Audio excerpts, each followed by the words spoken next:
السلام عليكم، مرحبا بكم معايا في هذا الفيديو. اليوم ان شاء الله راح ندير معاكم غراتان تاع شوفلور. اذا كنتي حيره كامل واش ديري وتلفت لي كامل واش ديري، ما عندك لا دجاج لا لحم لا والو، ادخلي تشوفي معايا هذا الوصفه. هنا البنات عندي كميه تاع الشوفلور، كنت نقيته مليح، شللته من 2 خطرات حتى 3 خطرات. وندير له الملح، يعني كنت ملحته. إذا حبيتي الفلفل الأسود تقدري ديري رشة خفيفة، راح يجيكم ثانيك بزاف بنين. الطريقة هذه البنات أنا راح نفورو، نخليه حتى يطيب مليح. كما راكم تشوفوا البنات يعني طريقة سهلة وماوش راح يديلكم كامل الوقت.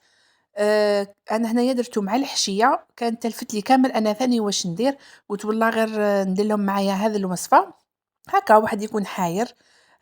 مع هذه الوصفة ما فيهاش كامل المكونات بزاف وراح تجيكم ثانيك هايلة وبزاف بنينة.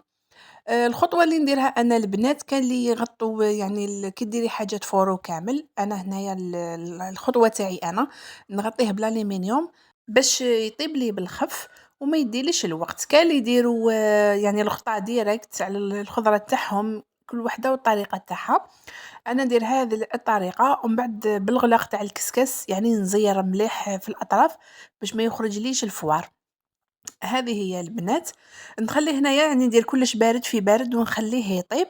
ومن بعد كي يطيب لي كيما راكم تشوفوا طاب لي، درتو خليته مليح يكتر ومن بعد يبرد لنا.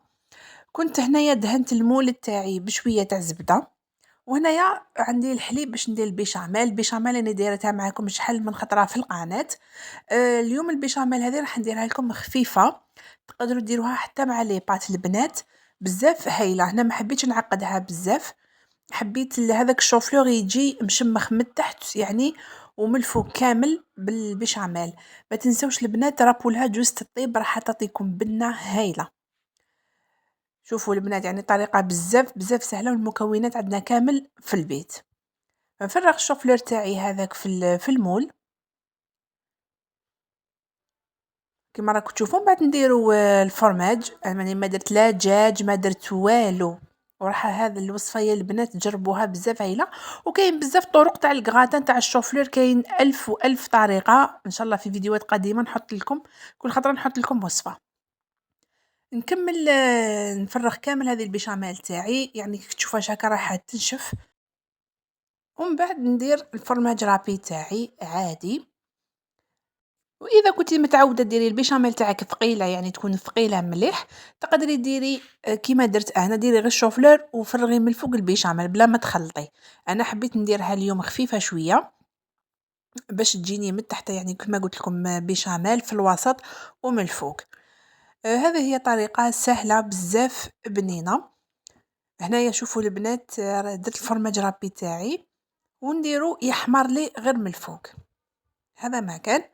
نديرو هنايا البنات يطيب ونخليه ياخذ اللون الذهبي تاعو، ونعاود نتلاقاو في يعني في الطبق التقديم. هنا البنات هايليك، هنا راهو سخون هذا وين خرجته من الفرن، جاب بنة هايلة روعة. نتمنى برك تجربوها. اذا عجبكم لا فيديو زينات خلوا لي غير جام او كومونتير شباب، واللي دخلت جديدة نقولها مرحبا بك. سلام.